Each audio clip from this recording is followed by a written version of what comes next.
The following is a Cheeky Leprechaun production. Pop culture is the entirety of ideas. Me, Mario. Let the bass kick. I am the greatest. Holy eggshell! I am your father.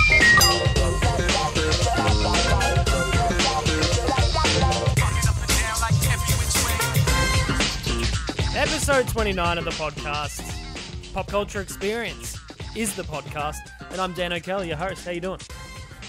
Everyone back? Good to see you back again. Hang on, just need to grab my phone. Go, settle back in. Got all set up and forgot my phone. And that's just because I realised that today there's a topic I'm talking about that I actually forgot to just get some of the crucial information for that I sent myself. I sent it to myself with the intention of putting it into my little document and did not. So got the phone in hand for that once we come to it. How you doing? What's happening out there in your world? You getting by? You getting by all right? No, maybe not. Maybe you're like me. I haven't worked in because we can't deem this as work because unless you get paid for it, it's you're not entitled to deem it as work. It would seem.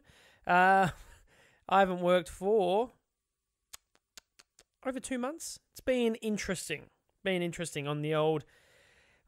After a while, the old psyche starts just sort of being a little impatient, a little temperamental, and you sort of just find yourself what's okay? What are we doing today?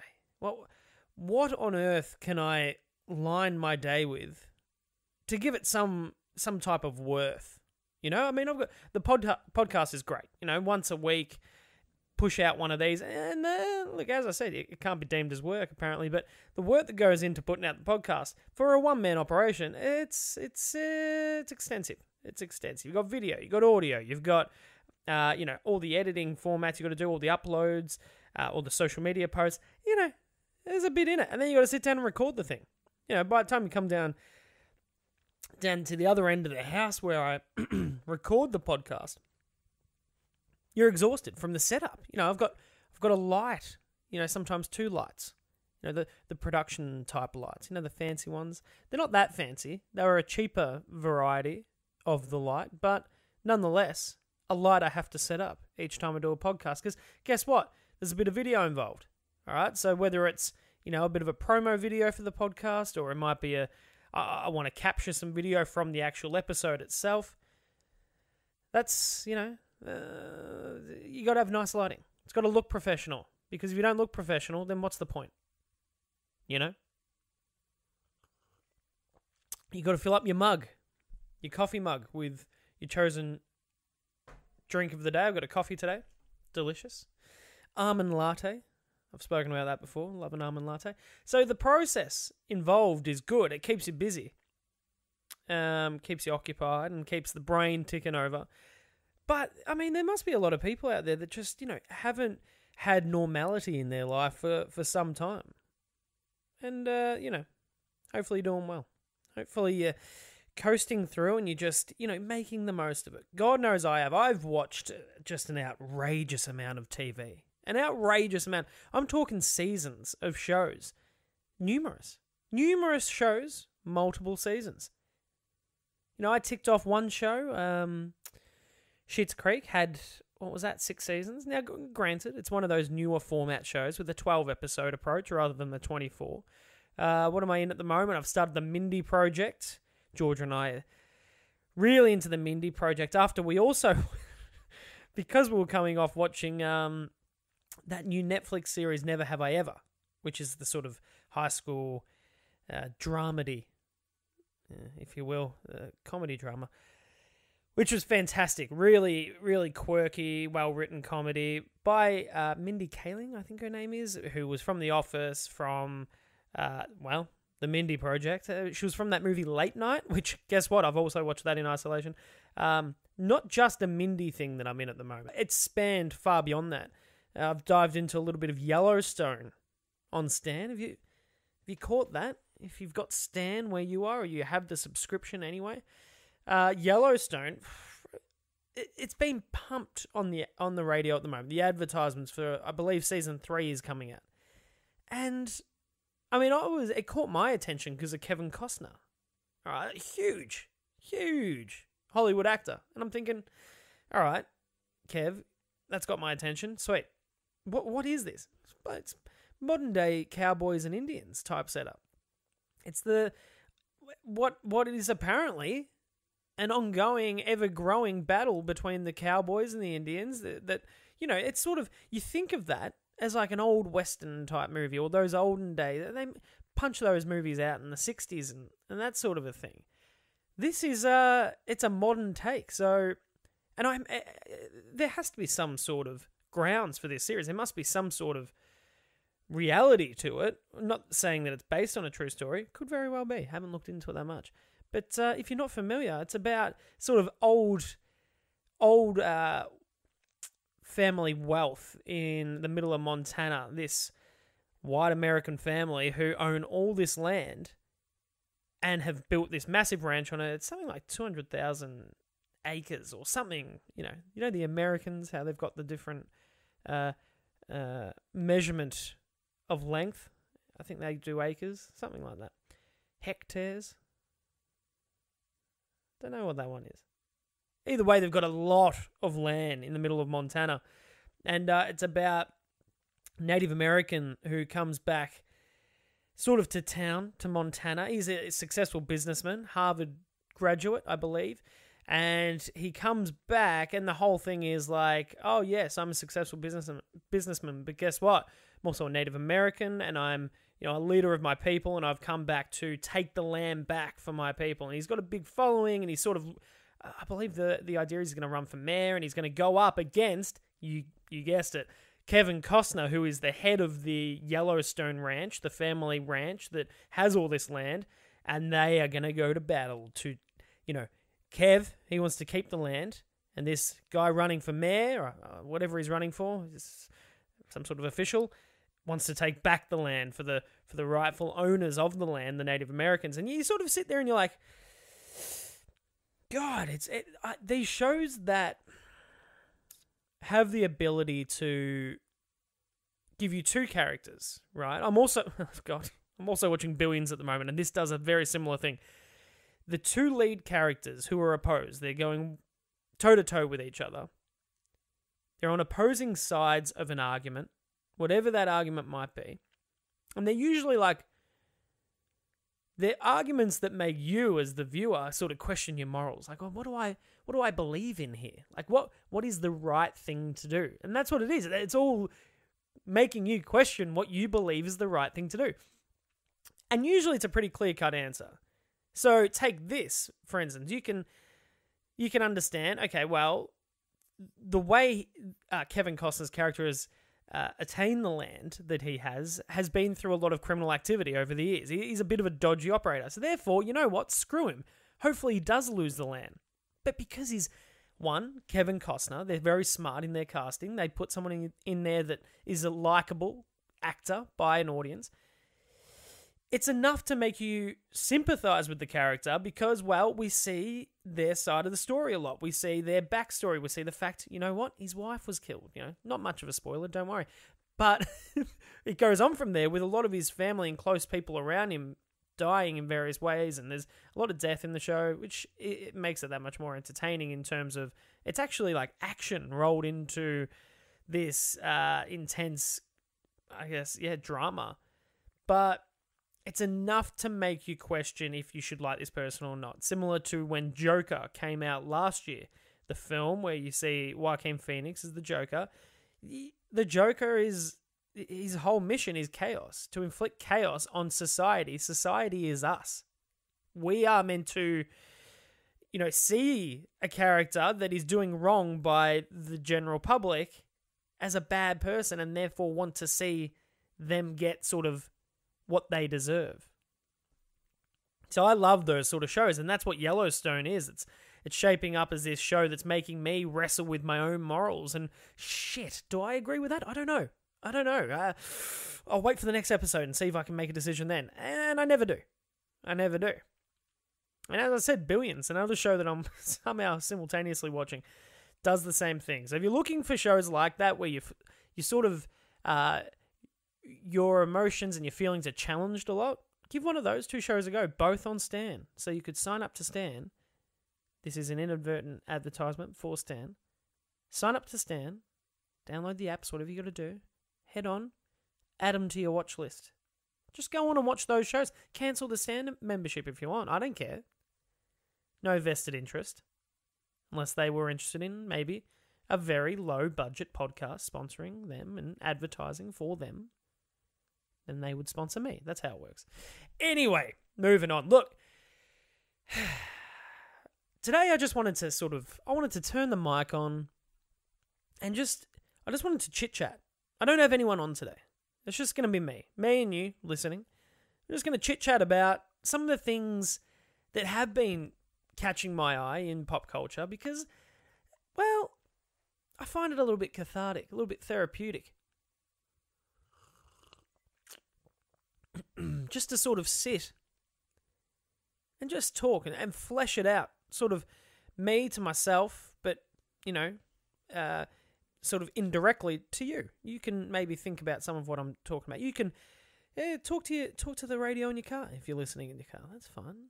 We're just going to have a little bit of me bouncing around some thoughts, feelings, opinions on some of the news in the world of pop culture today. A little bit more loose we're going to do. As you can see, as I enjoy my coffee and will aim to not slurp too much, but, when I need to pause for a thought, that's usually when I'll go...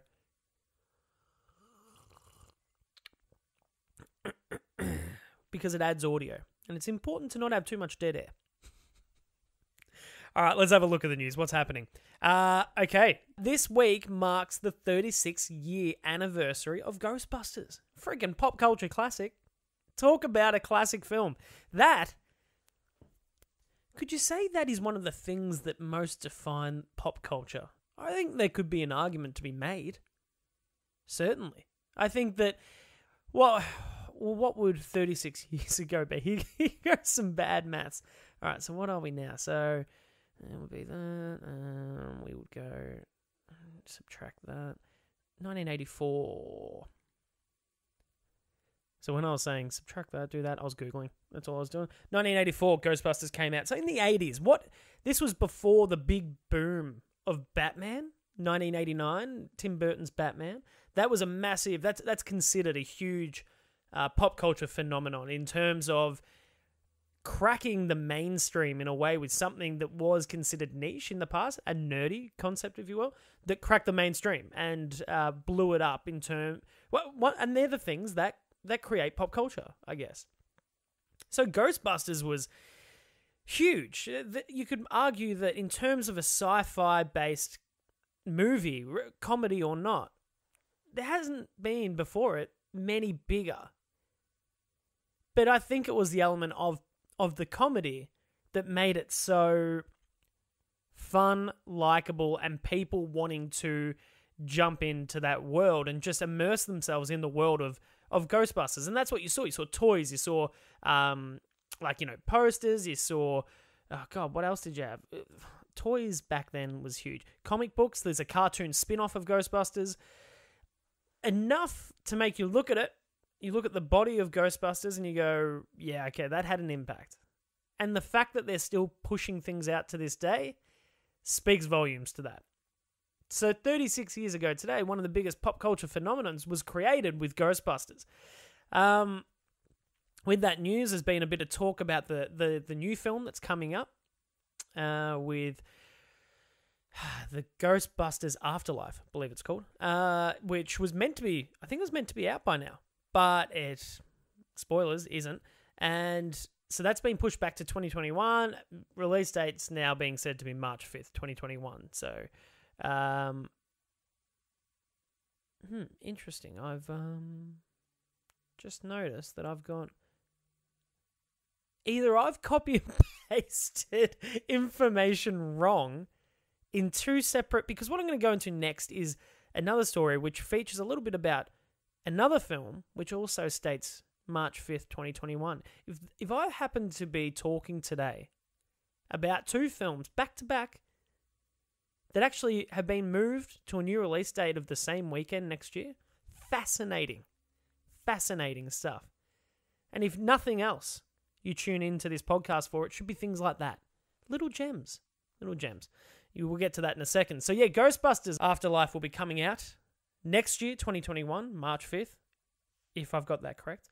And to mark the 36th year anniversary of the original Ghostbusters, they're doing a little get-together, a little virtual, reuniting of the cast, because we're still in isolation. And have you seen that Josh Gad, the voice of Olaf in Frozen, he's created a YouTube series throughout this isolation period where he gets together the cast and crew from, I guess the concept is movies he loves, but let's be honest, he's gone with general movies that are of pop culture interest.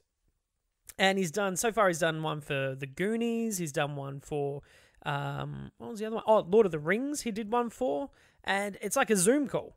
He gets everyone on Zoom and they all hang out.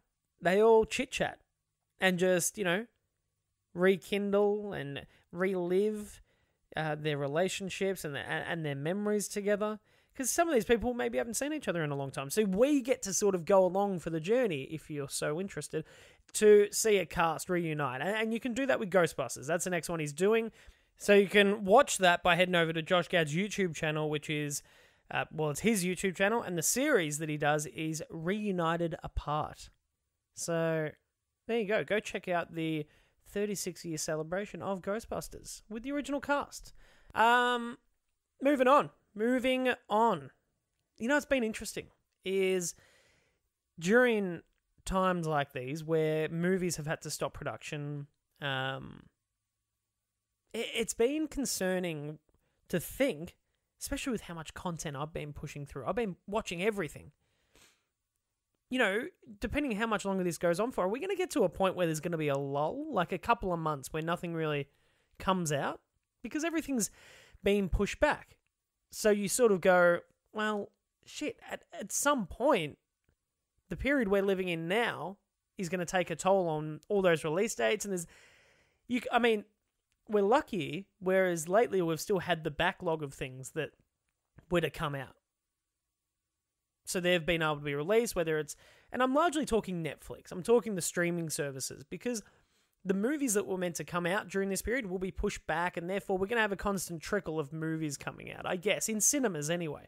So that bridge will be, that gap will be bridged by those films. But I'm thinking like Netflix, like they've still been pushing out anything that was scheduled to be released has still come out. Same with all of the streaming services. So I'm like, okay, if they haven't been in production, then what new content are they going to be able to be delivering on their streaming service to keep us, engaged and keep us excited about what's coming to the service soon?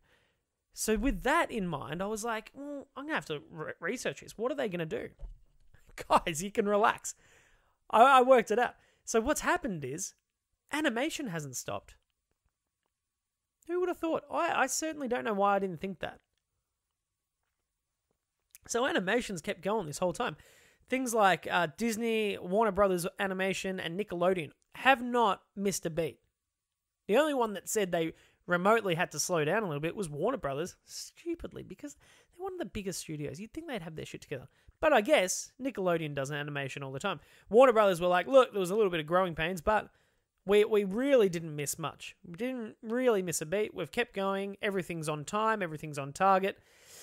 So all your shows like The Simpsons, Bob's Burgers, what else is... SpongeBob, trying to just keep the genres broad here. What's Disney pushing out? Probably a new Star Wars cartoon of some sort. Anything that those studios develop, don't worry about it. They're going to be coming still, which is exciting. That's good. So at least we've got the world of animation, and that continues on into the films with Spider-Verse, the sequel to, Spider-Man Into the Spider-Verse. That's back in production. So it's interesting. I don't know why they had to stop. If all these shows didn't stop, why did a feature that is animated have to stop? So it does make me think about animated features. Maybe it's a feature thing. Maybe it's because they're not a well-oiled machine like these TV shows are, who are, they've got their routine, they've got their method, they've got their format in which they just sort of, they know how to do it. Whereas a feature film, I guess it's bringing people together, some maybe not from the world of animation, some that are, some that, this is their first introduction to animation. It's a one-shot deal for some people. They're not that interested in animation. Like, yeah, I'll do this one, but it's not an ongoing thing. Whereas these people on a TV show, well, that's their job. That's their ongoing job. So yeah, I guess regardless though, Spider-Verse back on the lot. Not really, because it's animated, so it wouldn't be on the lot. Back on the computer, being animated. And that was the movie. That was the second film that I said, well, shit, have I copy and pasted the same information twice? But very different sentences that I've sort of got as my, just the little dot point that gives me a little trigger on something to say. But they both say March 5th, 2021. Fascinating that that's the case. Yeah. Anyway, all right, pushing on. A little bit of controversial news now. All right, let's ruffle some feathers. So, I don't give a shit where you stand on this, right? Whatever your beliefs are, whatever, I don't care. Because at the end of the day, certain people shouldn't say certain things. And honestly, we're living in a world now where if you've got something negative to say, always listen to your mother. Just, if you don't have anything nice to say, don't say anything at all. That applies to everything in life, and that applies to your own beliefs. If they're controversial in nature, just keep it to yourself. Just keep it to yourself. We can't control how people think and feel, but Christ, if you're going to be a negative, idiot, dare I say, a discriminatory idiot, well, you can go stuff yourself, especially in the life and times that we're in at the moment. All right, so the next two stories have a little bit of that in them. Let's start off with something far less fun before we venture into something I find funny, given, stuff 'em. So, J.K. Rowling, Harry Potter fame, creator of the world of Harry Potter. All right, so a person like this, it's fascinating, this story, because a person like this can create such joy. And to go out and to create a world of entertainment for generations of people and want to create something where people can suspend their disbelief and get lost in a world where they might find that world to be better than their own because of, certain hardships that they face in their everyday life. It's an escape. By creating fantasy like Harry Potter and Fantastic Beasts, mind you, you're creating a world of escape for people that might need it. And so that, to me, has a certain level of compassion and empathy to it. A certain kind of person does it from a good place in their heart. You know what I mean? At least that's what I like to think. That's what I've always thought. Like, you're doing this to provide people with something that you wish you had to help you through some hard times. And that's what Harry Potter is to so many people. So many people will go and they've had a hard day and they'll go put on a Harry Potter DVD or pick up a book and they'll read just to try and escape the shit of their own day. And then you've got J.K. Rowling, the author of Harry Potter, co-screenwriter of the films, I believe. Definitely a co-screenwriter of Fantastic Beasts. Has come out and sort of hammered down on some transphobic tweets that she'd made in the past, and she's said it before, whether it be liking or retweeting a post that was, extremely inappropriate. And I don't even want to go into what she said because, to be honest, I don't want to give those comments any light, especially if there's anyone listening that might, then go on and misquote it or just use it in everyday conversation because the stuff that she says is terrible. If you want to find out what she said, go look it up. But the point of the matter is that, as I was saying, you're a certain type of person that does this, and she's created some content for people that will, well, I'm sure her fingers are crossed, will live on for generations to come. Now, given her comments, it's led to Warner Brothers, the studio behind Harry Potter, and they own the rights to Harry Potter now, I believe. Daniel Radcliffe obviously played Harry Potter, and Eddie Redmayne, who was the lead character in Fantastic Beasts.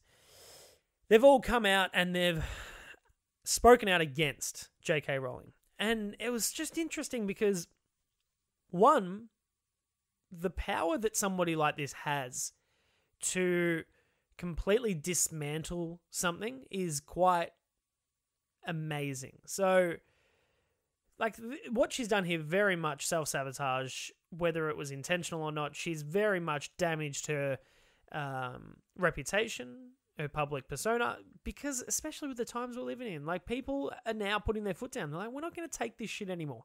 That's enough.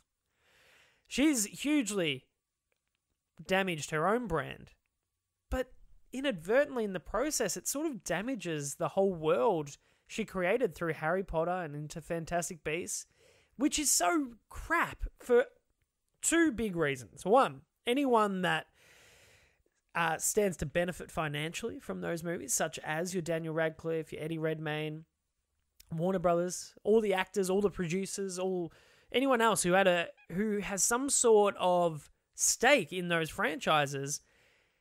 Not only do they feel like, oh man, that work that I did now may never be seen in the same light again, but also like, that's really taken a hit for me. Like, people associate me with this person. Now I feel like I've got to come out and defend myself. And that's what you see, Daniel Radcliffe, Eddie Redmayne coming out and sort of flying their own flag, being like, no. Okay, I know that I'm Harry Potter.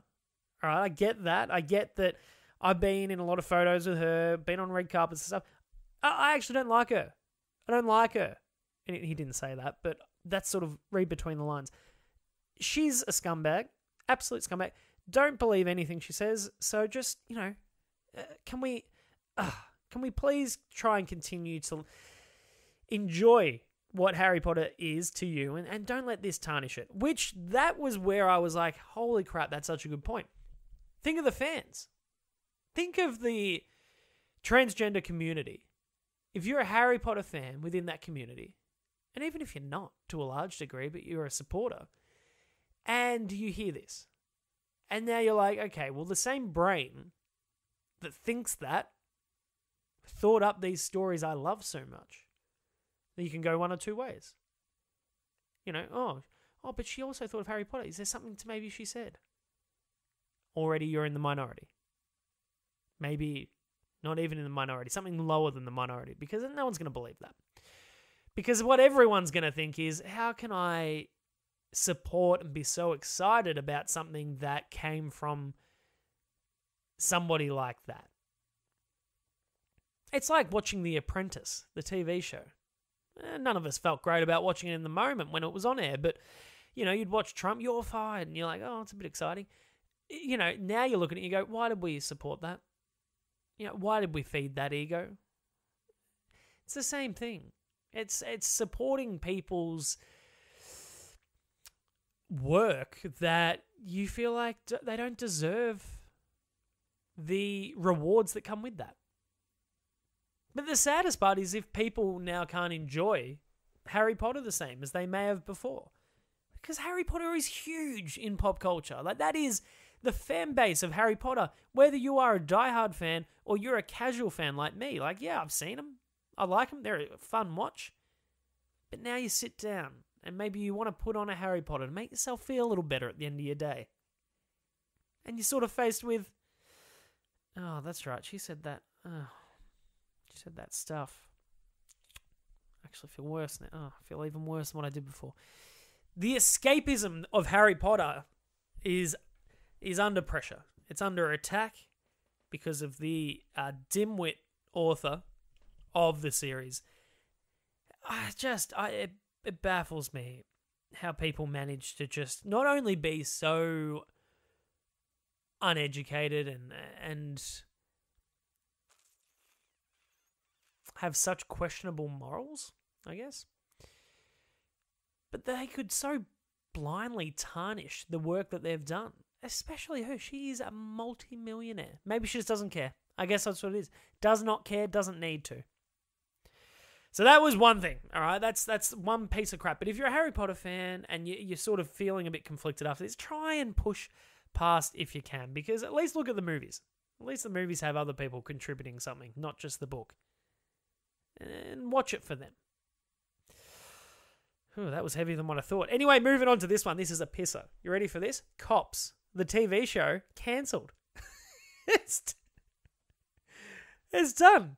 It's done. Over 30, what was it? 30 years, I believe it was. Yeah, 31 years-ish. 1989, it came out. 32 seasons have been produced, and they were about to bring out their 33rd season. They're not bringing it out. Can you imagine bringing that out? Have you ever watched Cops? Have you actually sat down and watched an episode of Cops, maybe, let's say, in like the last 5 years? Because I'd watched it. I'd watched it when I was younger, and like it was exciting. And you were like, holy shit, this is what these people do? I was a naive little boy. But you know what? We were a naive world at that point. The topics of today, you look at the race riots over in America at the moment. You couldn't bring Cops out for a 33rd season. Imagine that. In its 33rd season, the triumphant return of Cops. You know, they've got the theme song and stuff, and it's this whole thing, and these largely white cops throwing largely African-American bloody criminal offenders on bonnets of police cars. You know, the stereotypes that were going on in Cops were just outrageous. So, but the thing was, I hadn't even thought of this. I hadn't even thought of it. And then I saw the news break, and I was like, holy shit. Yeah, of course you couldn't have Cops. You could not have Cops at all. So they're not. They've canned it. And this is a show that survived throughout the Rodney King beating videotape that went out, and that was like 92? Well, 92 were the riots. So that survived that period of time. It also what was the other thing about? Oh, the Color of Change groups, which tried to get they got the show cancelled in 2013 actually, but then it was brought back a couple of months later once the smoke cleared, which is interesting because you do wonder. You're like, well, are they just going to try and bring this back? Is this one of those things that they do? You know, a TV network does just to fit in with the social pressure and the public pressure that there is at that moment in time. And then you, as we all do, like we'll do this after the pandemic, 6 months' time, we'll just be back to normal life. We will have forgotten about everything that we've learned, everything that's happened in the last 3 to 4 months. We'll forget about it. And that's what they bank on, is people forget, people move on. Look at freaking Hollywood. I mean, Mel Gibson, do we forget about the racial slurs that he directed towards a Jewish police officer? I mean, come on. He's back acting. He's doing another Lethal Weapon. Don't get me wrong, love Lethal Weapon. Maybe I'm part of the problem. I don't know. So it does make you wonder, well, they're just going to bring Cops back. Is that what's going to happen next? But in saying that, the ratings for Cops, dreadful. It's like 400,000 in that ballpark, which is really low for even cable in America. 400,000 viewers. There's no calling for it. No calling. But there's also another show, a spin-off show, which this just broke today, which was Live PD. So another little fun sort of, you know, out on the beat with the Cops type show. And get this show, this is a spin-off of Cops. This captured footage which was later erased, and it was video of a black man's death in police custody last year. How did I not hear about that? How did none of us hear about that, given what we've seen today? I mean, granted, they erased the video, but it was obviously known. It was common knowledge out there. Isn't it funny how damning video can be, though? You actually have the video, you show the video. It's a whole different thing to saying that there was video that existed. But guess what? That's been cancelled too. So, a little bit of a win. A little bit of good news, because it was shit TV too, which half of reality TV is. And this was half of not only the problem with, racial discrimination in America and probably a lot of the world, but also just producing crap TV. Okay? It's crap. It's garbage. Do you like reality TV? I dabble very lightly in it. And I understand I'm actually in the minority there. People love reality TV, but I struggle to find anything good. And Cops, and from what I hear of Live PD, was neither one of the good ones. Yeah, anyway. All right, so they were the sort of harsher ones to sort of talk about. But let's push into a little bit more fun stuff now. All right, so a bit of Space Force. Now, we spoke about it last week.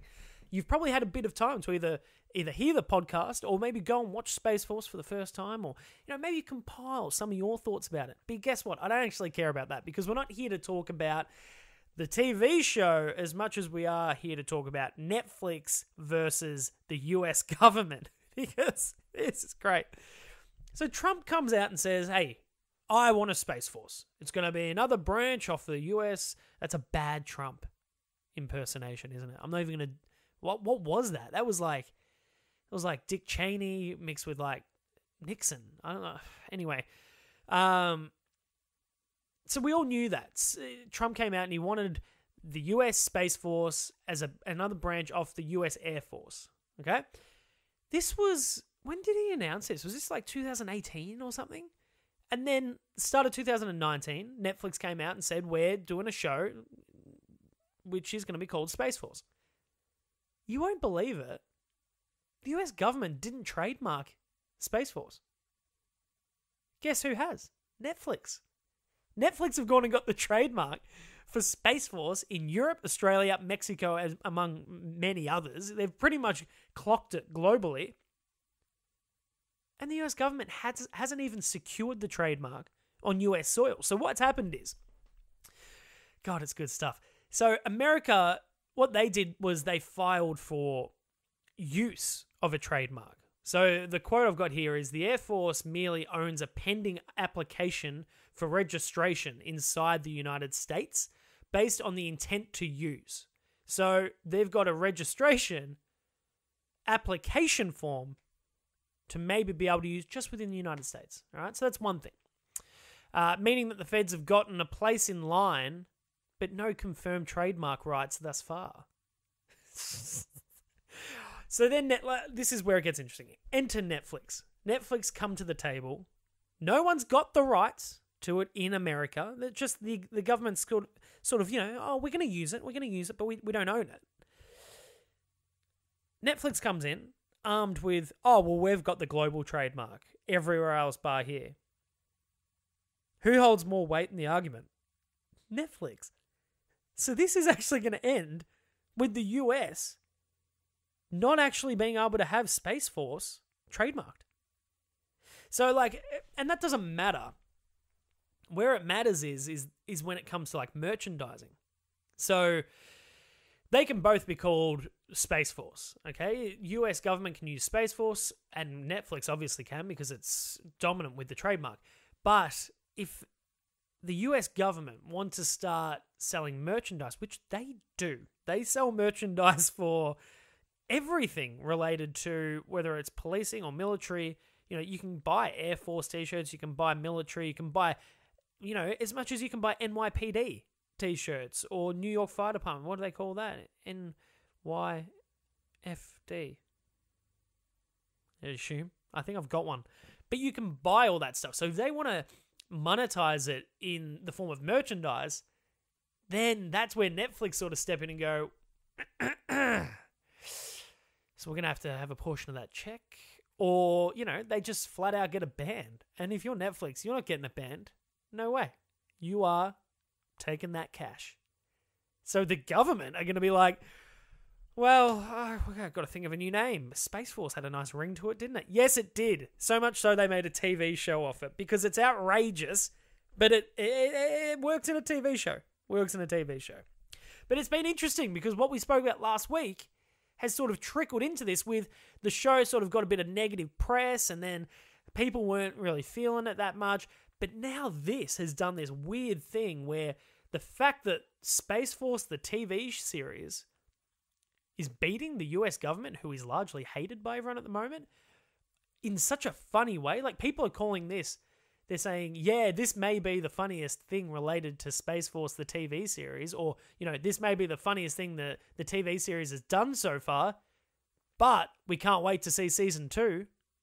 Like, people are now, they're more invested in this show because it's stuck to the government in a totally different way than what they set out.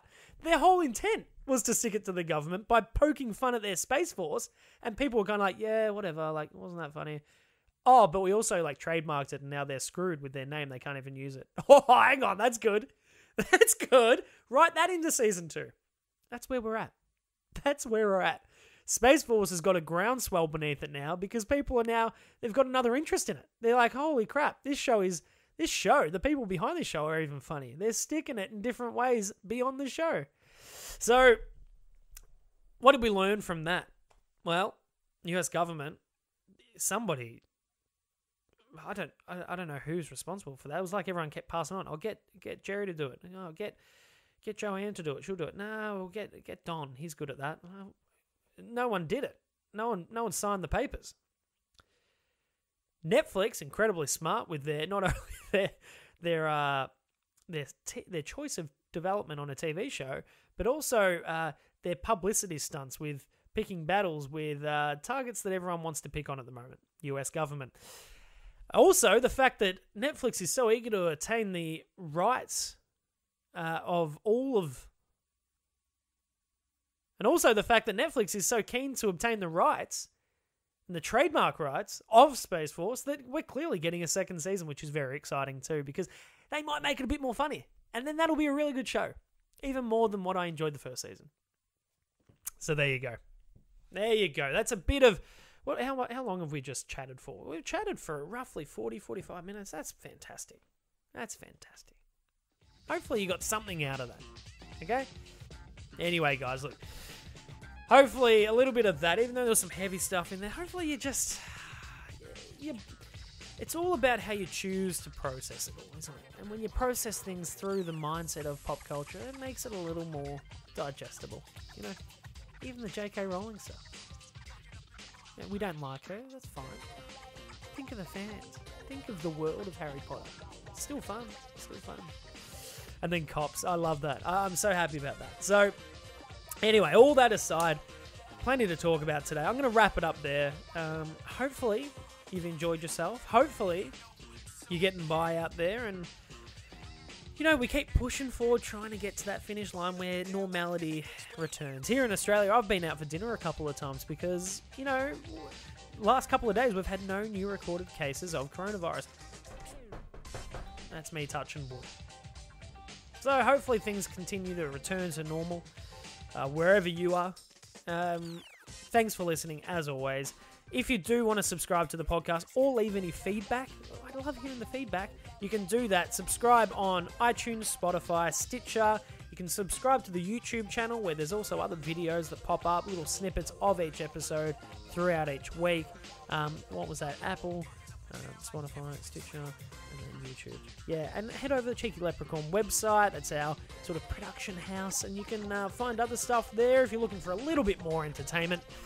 But otherwise, I'm Dan O'Kelly. This has been the Pop Culture Experience, episode 29, and they'll be back next week for episode 30. Talk to you then.